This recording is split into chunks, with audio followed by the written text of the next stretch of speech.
السلام عليكم واهلا بيكم في محاضره جديده. انا سامح عرفه والنهارده هنتكلم عن الشف تاني.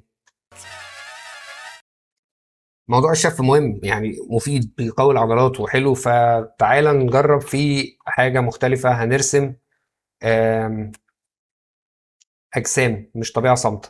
هاخد الصوره دي، انا مسكت الصور كلهم وحطيتهم، فهيجيب لك الصوره دي، يختار الحجم، ودي التكه انتر، ودي التكه انتر، ودي تكه انتر، واخيرا بس كده بس كده ماشي. عايز امسك الصور دي كلها، هعمل لهم ميرج، هخليهم لاير واحده. اختصارها لسبب ما، اختصارها كنترول اي. جبت السلكشن وامسك الحته دي، همسك اللايرات كلها، يعني هقف على دي واضغط كنترول وامسك اللاير التانية وامسك اللاير التانية وامسك اللاير التانية، او الاسهل كنترول مع شيفت واقف على اخر لاير، فهيمسك اللاير دي وكل اللي ما بينهم. كنترول مع شيفت، كنترول اي، مسحت الحته الزياده ومعايا اللايرات الحلوه دي. تعالى هنشف ازاي؟ اتفقنا بنقلل الاوباستي الاول، ولير جديده، او خليها نفس اللير دي، ونرسم. صاحبنا ده المانيكان او الكاريكاز، مش عارف اسمه ايه، عايزين نشفه. فبرسم كاني برسم. ان شاء الله يبقى في كورس كامل ليفل زيرو عن رسم الفيجر، رسم الجسم البشري. بس زي ما انت شايف هو بيلخص القفص الصدري للشكل ده، بيلخص الحوض للشكل ده، واللي ما بينهم البطن. التمرين ده حلو جدا. البتاع ديت عبارة عن اسطوانة تخينة من فوق ورفيعة من تحت، ودي كذلك، ودي كذلك اسطوانة. هتبقى بقى جاية في اتجاهنا ولا راجعة لورا؟ دي هتبقى راجعة لورا. يعني ايه جاية في اتجاهنا؟ يعني بص مثلا دي بدايتها هنا ونهايتها هنا، فهي جاية في اتجاهنا، عاملة كده كده. فهو الكوع، الدراع جاي في اتجاهنا، مش راجع لورا، هو جاي في اتجاهنا. اها، الراس ادي الرقبة، ادي الراس. اللي هو انا مش بشف ماشي ورا الاوتلاين.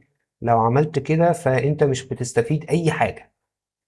اوعى تعمل كده، انت ولا بتخزن معلومه ولا بتخزن حركه للمنيون. لا المنيون اللي هنا ولا المنيون اللي هنا بيستفيد. انت ارسم كانك بترسم عادي خالص.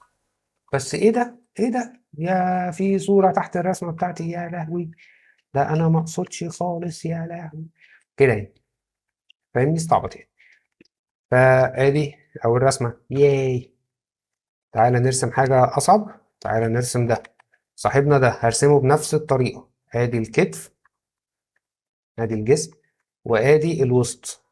هيبقى إن شاء الله في كورس كامل عن الموضوع ده، رسم الجسم البشري أو الفيجر دروينج. بس إحنا بنبدأ بالقفص الصدري والوسط، وبعد كده الراس عبارة عن دايرة نازل منها مثلث. في كورس إن شاء الله ليفل زيرو لرسم البورتريه برضه إن شاء الله. هيبقى فيه كورسات كتير ليها علاقة بالمستوى زيرو. انتوا بس وروني اللايك والسبسكرايب والحاجات الحلوة دي. المهم، ادي الدراع عبارة عن اسطوانة جاية في اتجاهنا ولا راجعة لورا؟ راجعة لورا. ديت جاية في اتجاهنا. فهو مش شف يعني لو واخد بالك انا برسم عادي وببذل المجهود كله، بس مش شايل هم النسب. يعني ايه، مسهل على نفسي موضوع النسب، لكن في الاساس انا اعتبر بذاكر وبرسم، ومفيش اوت لاين انا بشفه. هو الكتلة بس اللي بخطفها كده. ليها طريقة الشف دوت، لو مش هتشف بالطريقة بتاعتنا ما تشفش. يعني لو مش هتشف بالطريقة اللي هي بتبسط الشكل اللي قدامك أو الكتل اللي قدامك لأبسط كتل هندسية ممكنة، اللي هي كورة اسطوانة مكعب، لو مش هتعمل ده فالشف مش عايز أقولك مش هيبقى مفيد، بالعكس ممكن يخليك يعني بيعمل حاجات وحشة لو مش بتشف بالطريقة بتاعتنا. أحلى فيجر. بص النتيجة عاملة إزاي. عايزك بقى ترسم لي برضو 10 20 فيجر كده. ما تسألنيش هرسم منين، النت مليان. وعندك على بنترست، هنزل اللينك في الديسكريبشن، لو ملقتوش هتلاقي بنترست سامح عرفة.